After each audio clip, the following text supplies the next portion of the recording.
Mother Teresa ran hospitals like prisons, particularly cruel and unhygienic prisons. Mother Teresa's withheld painkillers from the dying with the intent of getting them to suffer. Mother Teresa allowed the reusing of needles in her hospices. Mother Teresa withheld painkillers because suffering brought them closer to Jesus and glorified suffering and pain. Mother Teresa was a hypocrite who provided substandard care at her hospices while using world-class treatments for herself. Mother Teresa misused her donations and accepted fraudulent money. Mother Teresa has done soul-harvesting business, not charity. She served people because she wants them to convert into Christianity. Namaskar. Welcome to Gnanis world. Only people with ulterior motive and hatred can talk negative about a person who is no more in this world to defend her case, who started her life by choosing to serve the people of a different country and dedicated her whole life to serve them, those who were rejected by society, who were left desolate on roads, who were deprived of medical treatment due to their deteriorated health condition. Yes, we are talking about Mother Teresa. We were compelled to make this video as we came across a video by Mr. Sham Sharma on his YouTube channel The Sham Sharma Show, video titled Missionaries of Charity Scandal and the Truth About Mother Teresa. Before we continue, please watch clips from his 10 minutes long video. Full video link can be found in the description box. How full of love she was, and all she wanted to do was love people, and all she wanted to do was respect people and help people. And by the time she died in 1997, she had already received the Nobel Peace Prize, and she was running more than 500 missions in 100 different countries. Because when you actually look at the work that Mother Teresa was doing, the charity work that Mother Teresa was doing, the ultimate goal of this work was conversion. So when you have a goal, when you want something in return, it can't be called charity. It is a transaction. So she publicly bragged about coercing vulnerable people into conversion on their deathbeds. Hemley Gonzalez, he actually gives a first-hand account of these things as well. He says, workers wash needles under tap water and then reuse them. Medicine and other vital items are stored for months on end, expiring and still applied sporadically to patients. Volunteers with little or no training carry out dangerous work on patients with highly contagious cases of tuberculosis and other life-threatening illnesses. Gonzalez also said that there is a systematic human rights violation and a financial scam of monumental proportions happening within the missionaries of charity. Now, another hypocritical and ironic thing about Mother Teresa is that she told the patients and the people that she brought in that were laying on the beds, dying, screaming out in pain, she told those people that not to worry, you're just being kissed by Jesus. But when it comes to her own health, when she was sick, she was very happy to accept the best medical help available in the world in America. Again, it is important to think about, why did Mother Teresa want these people not to get better? Why did she not provide them medical help? The reason she didn't provide them medical attention is because she wanted them to have that desperate, hopeless outlook. She told them that even if you have curable diseases, you are going to die. So when you're told that you have no hope and that you are going to die and there's nothing that's going to save you, your spirit breaks. And when your spirit is broken, you're vulnerable. So that is what she would say. She would say, look, you're going to die. Nothing else is going to save you. Accept Jesus and accept Christianity, and that's going to make your passage better.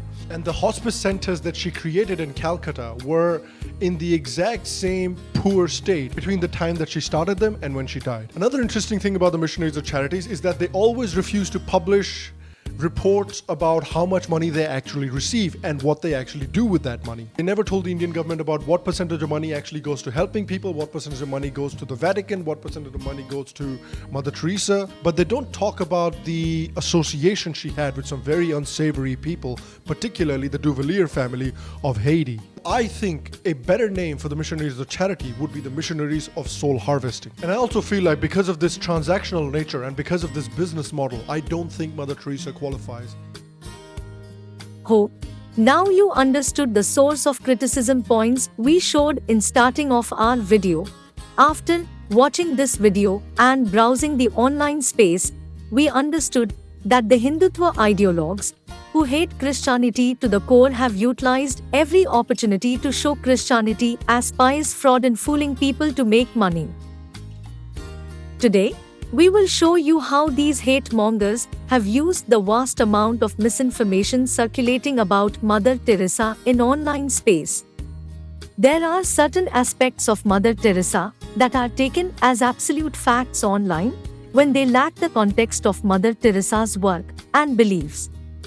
Much of these characterizations originate from Hitchens' documentary, Hell's Angel, and his book The Missionary Position, neither of which are academic and are hit pieces, which, like a telephone game, have become more absurd online.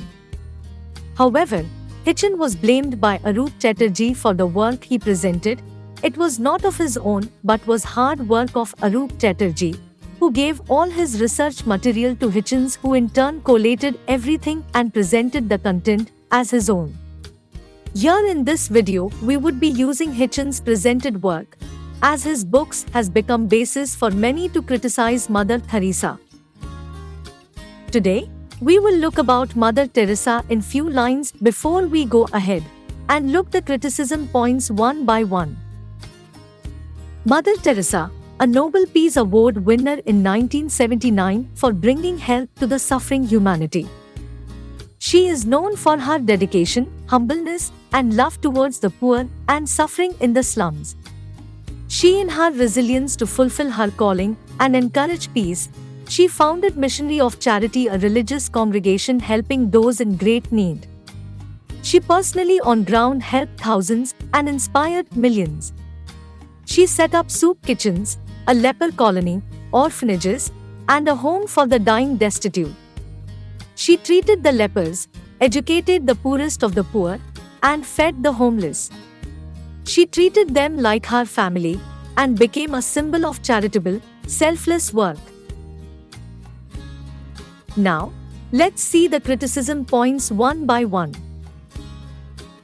We intend this neither to be a defense nor a vindication of Mother Teresa, rather, adding some much-needed nuance and assessing some bad faith approaches to the issues.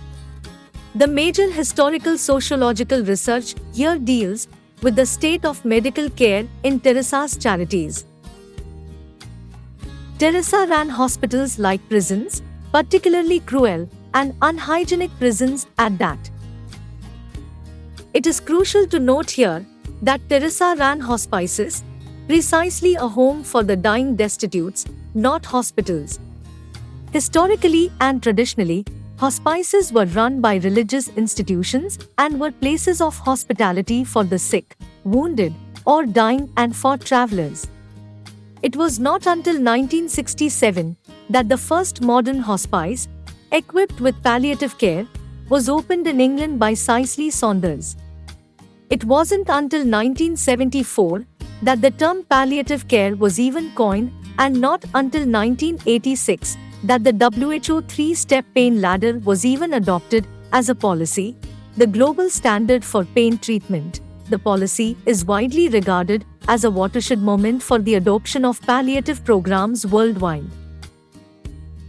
Mother Teresa began her work in 1948 and opened her home for the dying and destitute Nirmal Hriday in 1952, 15 years before the invention of the modern hospice and 34 years before the official medical adoption of palliative medicine. Mother Teresa ran a traditional hospice, not a modern medical one. As Sister Mary Prema Pierrick, current Superior General of the Missionaries of Charity, colleague and close friend of Mother Teresa, said, "Mother never had hospitals. We have homes for those not accepted in the hospital. We take them into our homes." Now, the medical care is very important, and we have been improving on it a lot and still are. The attention of the sisters and volunteers is a lot on the feeding and bandaging of the person. It is important to have them diagnosed well and to admit them to hospitals for treatment. Mother Teresa's charism was not in hospitals and medicine, it was in giving comfort to the already dying, and had stated that that was her mission. Neither is the Mosi principally engaged in running hospices. They also run leper centers, homes for the mentally challenged, orphanages, schools, old age homes, nunneries, among many other things around the world. And note, this leaves out the state of hospice care in India at the time, which is not comparable to England. Which brings us to Mother Teresa's withheld painkillers from the dying with the intent of getting them to suffer. This is one of the bigger misconceptions surrounding Mother Teresa. It originates from Hitchens lopsidedly presenting an article published by Dr. Robin Fox on The Lancet. Dr. Fox actually prefaced his article by appreciating Mother Teresa's hospice for their open-door policy, their cleanliness, tending of wounds and loving kindness, which Hitchens quietly ignores. Dr. Fox notes, the fact that people seldom die on the street is largely thanks to the work of Mother Teresa and her mission, and that most of the inmates eat heartily and are doing well, and about two-thirds of them leave the home on their feet. He also notes that Mother Teresa's inmates were so because they were refused admissions in hospitals in Bengal. Only then does Dr. Fox criticize the Mosi for its haphazard medical care, which were the lack of strong analgesics and the lack of proper medical investigations and treatments, with the former problem separating it from the hospice movement. The latter is largely due to the fact that Teresa ran hospices with nuns with limited medical training. Some of them were nurses, with doctors only voluntarily visiting. Doctors visited twice a week. He notes the sisters make decisions the best they can, that they didn't have efficient modern health algorithms, and the fact that hospitals had refused admissions to most of their inmates.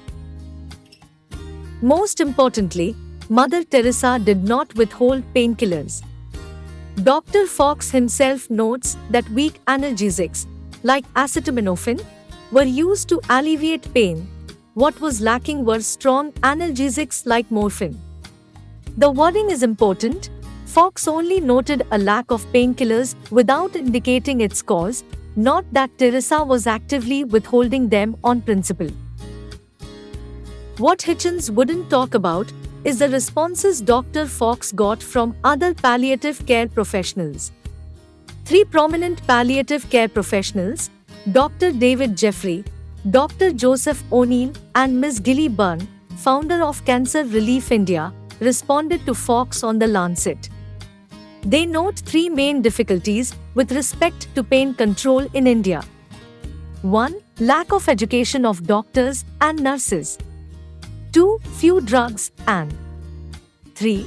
Very strict state government legislation, which prohibits the use of strong analgesics even to patients dying of cancer, with about 500,000 cases of unrelieved cancer pain in India at the time. They respond, if Fox were to visit the major institutions that are run by the medical profession in India, he may only rarely see cleanliness, the tending of wounds and sores, or loving kindness. In addition, analgesia might not be available. They summarize their criticisms of Dr. Fox by stating that the Western-style hospice care is not relevant to India. The situation in India is so different from that in Western countries that it requires sensitive, practical, and dynamic approaches to pain care that are relevant to the Indian perspective. India and the National Congress Party had been gradually strengthening its opium laws post-independence, 1947, restricting opium from general and quasi-medical use. Starting from the All India Opium Conference 1949, there was rapid suppression of opium from between 1948 and 1951 under the Dangerous Drugs Act, 1930, and the Drugs and Cosmetics Act, 1940.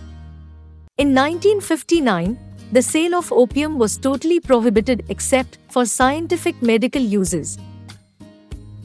Oral opium was the common man's painkiller. India was a party to three United Nations drug conventions, the 1961 Single Convention on Narcotic Drugs, the 1971 Convention on Psychotropic Substances, and the 1988 Convention Against Illicit Traffic in Narcotic Drugs and Psychotropic Substances, which finally culminated in the 1985 Narcotic Drugs and Psychotropic Substances Act, which was ultimately responsible for the drastic reduction of medicinal opioid use in India, even for a lot of hospitals. It is also noted that opium use in Western medical treatments in India was limited during the time post-independence, mostly for post-operative procedures and not palliative care. The first oral morphine tablets, the essential drug of palliative medicine, only arrived in India in 1988 under heavy regulations. Before 1985, strong analgesics could only be bought under a duplicate prescription of a registered doctor, de facto limiting its use to hospital settings. Nevertheless, India had consumed some morphine then, although well below the global mean. Since the laws prior to 1985 weren't as strict, the charity was able to use stronger painkillers like morphine and codeine injections at least occasionally under prescription at their homes, as witnesses have described. This essentially rebuts critics claiming she was against painkillers on principle, as she evidently was not. Also note, palliative medicine had not even taken its roots at that point. Palliative care only began to be taught in medical institutions worldwide in 1974. Moreover, palliative medicine did not appear in India till the mid-1980s, with the first palliative hospice in India being Shanti Avedna Sadan in 1986. Palliative training for medical professionals only appeared in India in the 1990s. The NDPS Act came right about the time palliative care had begun in India and was a huge blow to it.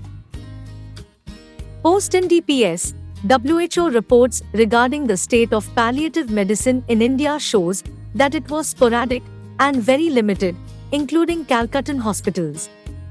As late as 2001, researchers could write that pain relief is a new notion in India, and palliative care training has been available only since 1997. The Economist Intelligence Unit report in 2015 ranked India at nearly the bottom, 67 out 80 countries on the Quality of Death Index. With reference to West Bengal specifically, it was only in 2012 that the state government finally amended the applicable regulations. Even to this day, India lacks many modern palliative care methods, with reforms only as recently as 2012 by the National Palliative Care Policy 2012 and the Narcotic Drugs and Psychotropic Substances Amendment Act 2014 for medical opioid use. The only academic evidence I could find for the lack of painkillers in the MOSI comes from the 1994 Robin-Fox paper, post-1985 NDPS Act. Both the evidences that Hitchens provides for the lack of painkillers in their homes, Dr. Fox's article, and Ms. Loudon's testimony comes post-1985. Regardless, it is disingenuous of Hitchens to criticize the MOC's conditions in 1994 when being ignorant of the situation and laws at the time. Another criticism faced by Mother Teresa was reusing of needles in her hospices. Plenty articles attribute Fox's Lancet article for reusing unsterilized needles, even though Fox did not indicate this in his piece.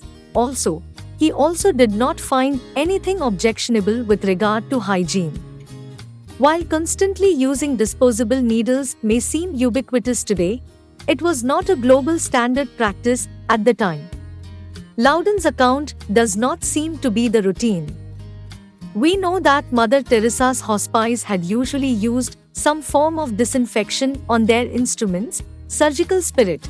Some accounted boiling and had later switched to using disposable needles, stopping reuse in the 90s, early 2000s.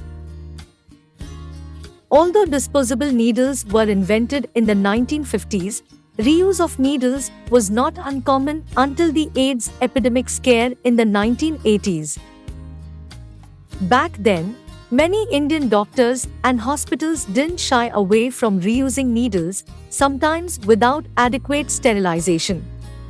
There is also no suggestion that Mother Teresa knew or approved of the alleged negligent practice. India did not have any nationwide syringe program at the time. WHO estimates that 300,000 people die in India annually as a result of dirty syringes. A landmark study in 2005, Assessment of Injection Practices in India, and India CLEN Program Evaluation Network study indicated that 62% of all injections in the country were unsafe, having been administered incorrectly or had the potential to transmit bloodborne viruses such as HIV, hepatitis B or hepatitis C, either because a glass syringe was improperly sterilized or a plastic disposable one was reused. Dirty syringes were a problem in India well into the 21st century in government and private hospitals, with researchers citing lack of supplies, proper education on sterilization, lack of proper waste disposal facilities, among other things. While the treatments were substandard to hospices in the West, Navin Chawla, a retired Indian government official and Mother Teresa's biographer, notes that in the 1940s and 1950s, nearly all those who were admitted succumbed to illnesses. In the 1960s and 1970s, the mortality rate was roughly half those admitted. In the last 10 years or so, meaning the 1980s to the early 1990s, only a fifth died. There are other positive accounts of their work and compassion by medical professionals as well. The entire point here is that it is terribly unfair to impose Western medical standards on a hospice that began in the 50s in India, when they lacked the resources and legislation to enforce them given the standards of the country. To single out Mother Teresa's hospice is unfair when it was an issue not just for hospices, but hospitals too. Once this context is given, it becomes far less of an issue focused on the individual nuns, but part of a larger problem affecting the area. Once this is clear, it ties into the second part of the sentence. Mother Teresa withheld painkillers because suffering brought them closer to Jesus' glorified suffering and pain. A quote often floated by Hitchens was, "I think it is very beautiful for the poor to accept their lot, to share it with the passion of Christ. I think the world is being much helped by the suffering of the poor people," with the implication being that Teresa was something of a sadist, actively making her inmates suffer, by withholding painkillers for instance. Hitchens relies here on a mischaracterization of a Catholic belief in redemptive suffering.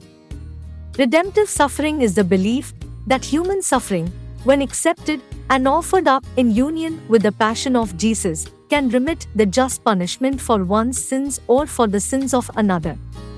In simpler words, it is the belief that incurable suffering can have a silver spiritual lining.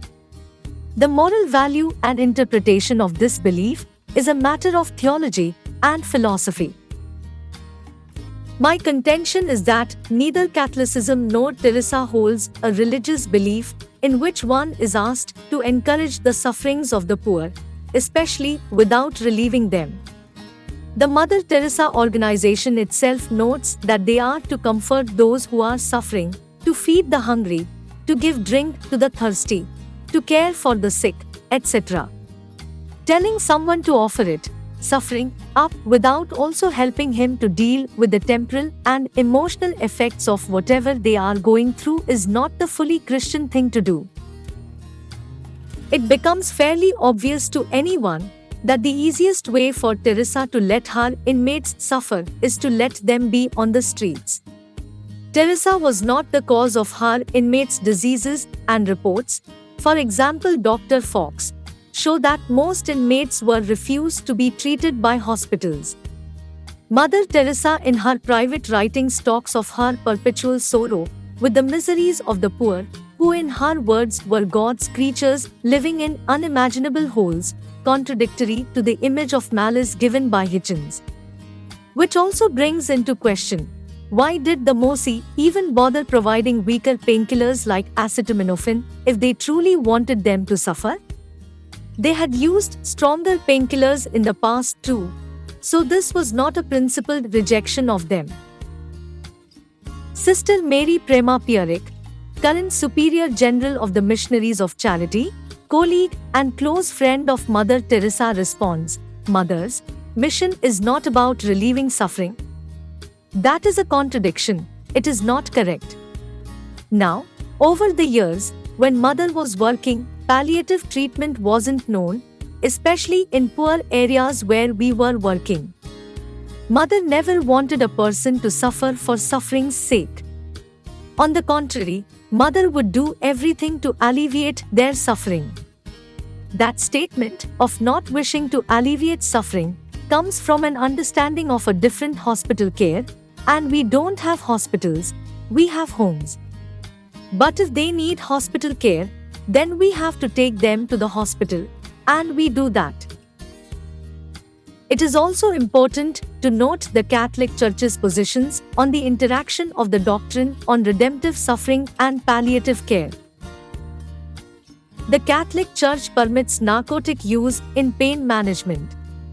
Pope Pius XII affirmed that it is licit to relieve pain by narcotics, even when the result is decreased consciousness and a shortening of life, if no other means exist, and if, in the given circumstances, this, narcotics, does not prevent the carrying out of other religious and moral duties, reaffirmed by Pope John Paul II responding to the growth of palliative care in Evangelium Vitae.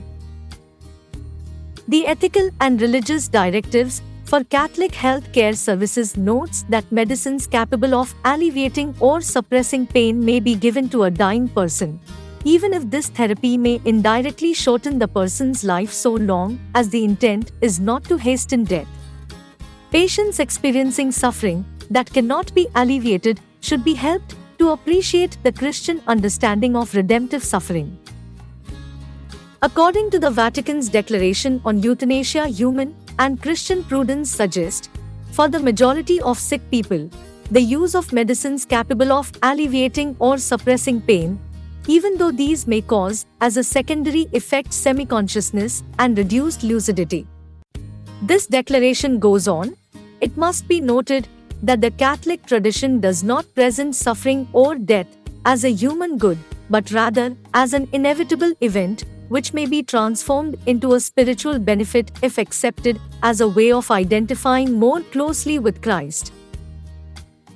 Inspecting the Catholic Church positions on the matter, we can see that Hitchens is wholly ignorant and mistaken that there is a theological principle at play.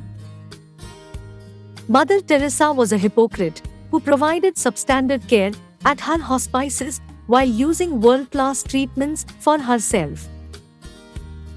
While a value judgment on Teresa is not so much history as it is ethics, Hitchens deliberately omits several key details about Mother Teresa's hospital admissions to spin a bad historical narrative in conjunction with the previously mentioned misportrayals.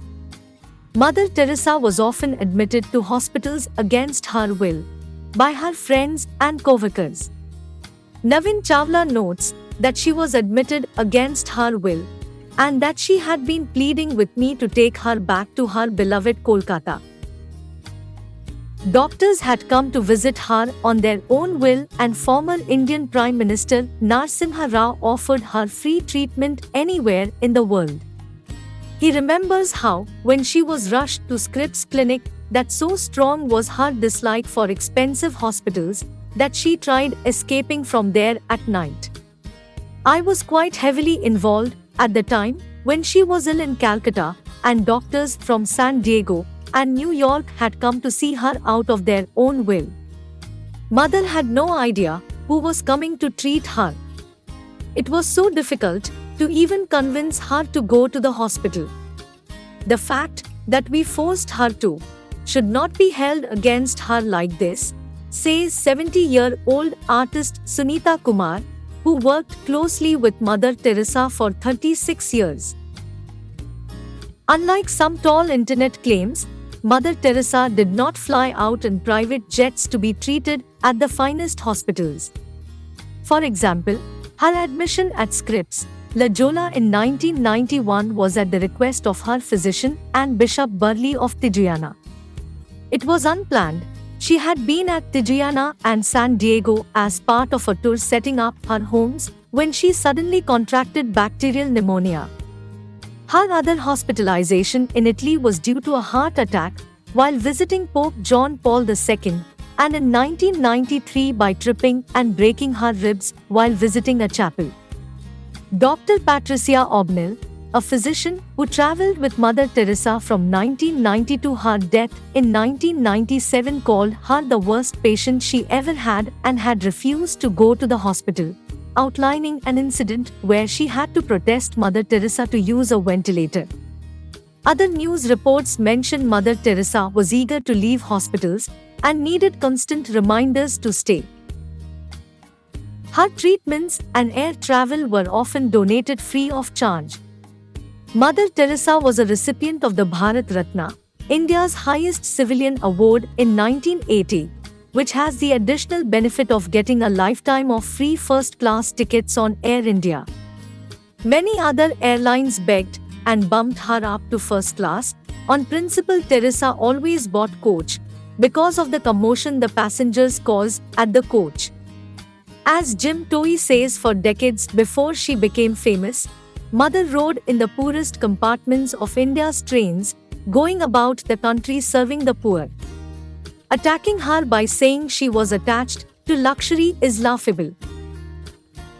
Mother Teresa misused her donations and accepted fraudulent money. There is no hard, direct evidence that Mother Teresa had mishandled her donations other than her critics speculating so. Neither Teresa nor her institution have luxuries or long-term investments in their names, and their vow prevents them from fundraising. Hitchens source itself asserts that the money in the bank was not available for the sisters in New York to relieve their ascetic lifestyle or for any local purpose, and that they had no access to it. Her critics have no legal case to offer and haven't bothered to follow up on their private investigations. Cases filed by the MOC's critics in India in 2018 probing their financial records were investigated by authorities in India and have not resulted in any prosecution, to the best of my knowledge. The case as offered rests on rumors and anecdotes with little precise details. Again, I'm not vindicating Teresa, just pointing out how the case as offered is lacking. What is claimed as a misuse is but an objection as to Mother Teresa's choice of charitable objects, coupled with an allegation that she personally failed publicly to account for the donations she received. The former is absurdly self-referential and goes nowhere near substantiating a claim of misuse of charitable funds. Unless it can be established that the money was donated specifically for the relief of poverty, as opposed to having been given as a general accretion to the funds of MOCI, the allegation is fundamentally misconceived. As for the latter objection, unless it can be established that Mother Teresa was in effective direct control of the finances of MOC, and that MOC are under an obligation to make their accounts public, it, too, is misconceived. Indian charities are not obligated by the government to publish their accounts publicly and are audited and filed to the relevant authorities by law.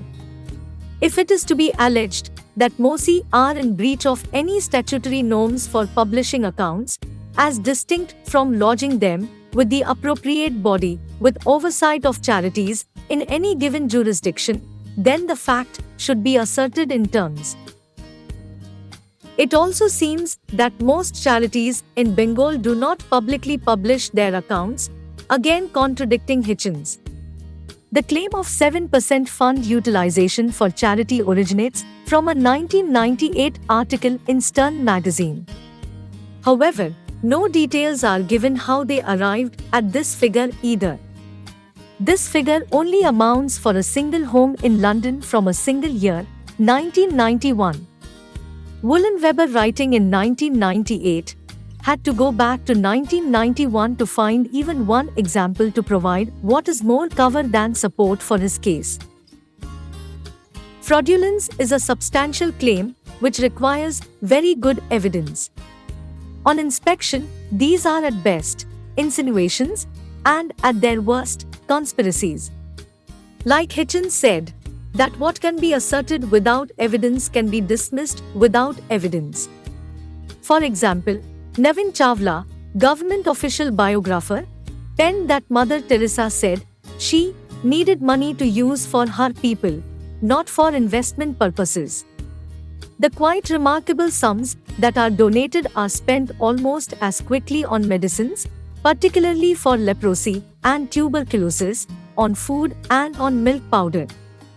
There are no calculations done on the cost of maintaining all her 517 homes across the world, accounting for the deficiencies in resources in third world countries. Hitchens also openly admits that he does not know if the Duvaliers donated any money. There are also insinuations expressly reliant on guilt by association. The large donation of Charles Keating was prior to their offense. While her assessment of Keating is dubious, there is no suggestions that Mother Teresa knew of his thefts beforehand, and there is no indication when the donations were made. The date would have been foundational for any legal claim that Teresa was accountable for the money, on the ground that she knew or had constructive knowledge of a fraud. It's likely that the donations were spent by the time they were convicted. Too late for the book. The convictions against Keating were overturned on a non-technicality in April 1996, nullifying Hitchens' censures against Teresa under this head, which Hitchens fails to mention elsewhere. Mother Teresa has done soul harvesting business, not charity. She served people because she wants them to convert into Christianity. Today, in this modern world with lot of development in infrastructure, in all areas, technological innovations have brought everything at comfort of our hand, advancement medical field for diagnosing and treating various health issues. Information is reaching fast from one end of globe to other end in seconds. With all these advancement in technologies and infrastructure, it's still hard to find a person matching with dedication and commitment levels like of Mother Teresa. Mother Teresa, who at the age of 12 got inspired by stories she heard of missionaries in Bengal, and by the time she reached 18, she decided to be full-time missionary and wanted to come to Bengal. Only love for Christ can bring on such commitment. As a Christian, in fact, any Christian would love to take up the greatest commission given by Lord Jesus, i.e. to share the good news about salvation. So, Mother Teresa chose a path to share the good news by showing her love towards rejected and desolate people at a very young age. No Christian is ashamed of gospel, so is Mother Teresa. Christians don't show love to share gospel, but because of gospel they show love. Mother Teresa showed love by serving the people who were left on streets and about to die. However, if the Hindutva ideologues say that Mother Teresa has done soul harvesting business and not charity, let's check the fact figures about the population of Christians in Bengal during her lifetime and see if conversions was her real motive or it's the propaganda of the Hindutva ideologues. According to 2011 census, the Christian population of West Bengal was 0.72%. Same was in 1951. Apart from tribals of Darjeeling and Siliguri, Bengal has only 5 lakhs Christians. First church was built in 1599 in this state. It's been 400 long years and millions of priests and nuns remained unmarried and did their efforts to convert the people of Bengal.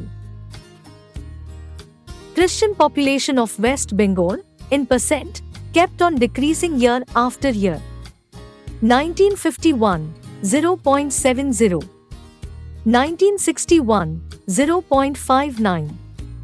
1971, 0.57. 1981, 0.59. 1991, 0.56. 2011, 0.72. We hope this data makes it clear what is the reality and what propaganda is, which is run by Hindutva organizations. Let's check religion-wise population, both in urban and rural India, as per 2011 census, and see if Mother Teresa and her missionary organization has done charity throughout India with conversion motive or out of love for Christ. Urban India Religion Census Data 2011. Religion percentage estimated. Hindu 74.82%, 28.22 crores. Muslim 18.23%, 6.87 crores. Christian 2.96%, 1.12 crores. Rural India Religion Census Data 2011. Religion percentage estimated. Hindu 82.05%, 68.41 crores. Muslim 12.41%, 10.35 crores. Christian 2.00%, 1.67 crores. So both in urban and rural India the Christian population is less than 3%. Interesting point is that Christian population in urban India is higher than in rural India. Dear viewers of Gnanis World, we have talked facts and put everything in front of in black and white. We didn't make this video expecting to change the ideology of the Hindutva gangs, but for the people who are looking for the truth and not biased based on religion. Before we close, we just want to raise a question to these Hindutva ideologues. Did they ever raise point and made videos to create awareness about the Babas of this generation who proved to be scamsters, got arrested or absconding? Many other modern-day Babas who run businesses and live a ultra-luxurious lifestyle. Here are few names who either being found guilty or living a ultra-luxurious lifestyle. Gurmeet Ram Rahim Singh, net worth 1,400 crore rupees. Gurmeet Ram Rahim Singh, the 51-year-old Dera Sacha Sauda leader, has been sentenced to life in prison for murdering a journalist who exposed sexual abuse of women at his sect and also for raping two female followers. Asaram Bapu, net worth 1,000 crore. Asaram Bapu was arrested in 2013 on the complaint filed by a teenage girl from Uttar Pradesh, Shahjahanpur. She had accused him of raping her at his Jodhpur ashram. The victim was a student at Asaram's ashram here. Narayan Sai, net worth 5,000 crore. On the run for 58 days, Narayan Sai, the son of spiritual guru Asaram Bapu, who is accused of rape, was arrested with 4 accomplices. Sant Rampal, net worth 100 crore. Rampal, the self-styled godman, was sentenced to life in jail in a murder case. The case relates to the deaths of 4 women and a child. Swami Asimanand. Police produced 2007 Ajmer bomb blast case accused Swami Asimanand in a court in Jaipur. The court acquitted Swami Asimanand and 5 others in the case. Nirmal Baba, net worth 235 crore. Daswant, or the receiving of donations of 1/10 of a devotee's earning, has landed self-styled spiritual guru Nirmal Baba in trouble with a notice having been slapped on him for alleged service tax evasion of 3.5 crore rupees. Swami Nityananda, net worth 5,000 crore. a non-bailable warrant against Godman Nityananda Swami in relation to rape allegations against him. The self-proclaimed spiritual guru is said to have fled abroad and bought an island and named it Kailasha. Baba Ramdev net worth 1100 crore. Swami Ramdev, also known as Baba Ramdev, is an Indian yoga guru and businessman, primarily known for his popularizing yoga and Ayurveda in India. Ramdev has been organizing and conducting large yoga camps since 2002, broadcasting his yoga classes on various TV channels. Sadhguru Jaggi Vasudev net worth 1100 crore. Jaggi Vasudev, Anglophone India's star godman, has challenged on more occasion than one that if the accusations of illegal deeds that have followed him around like ardent devotees were ever proved, he would quit India.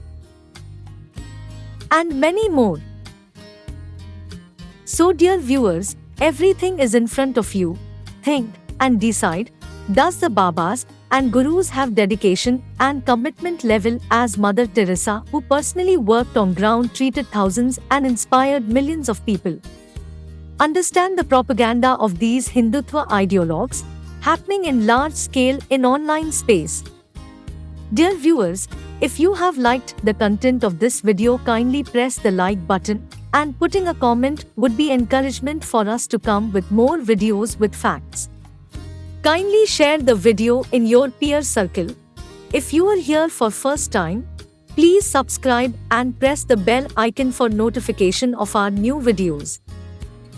Thank you.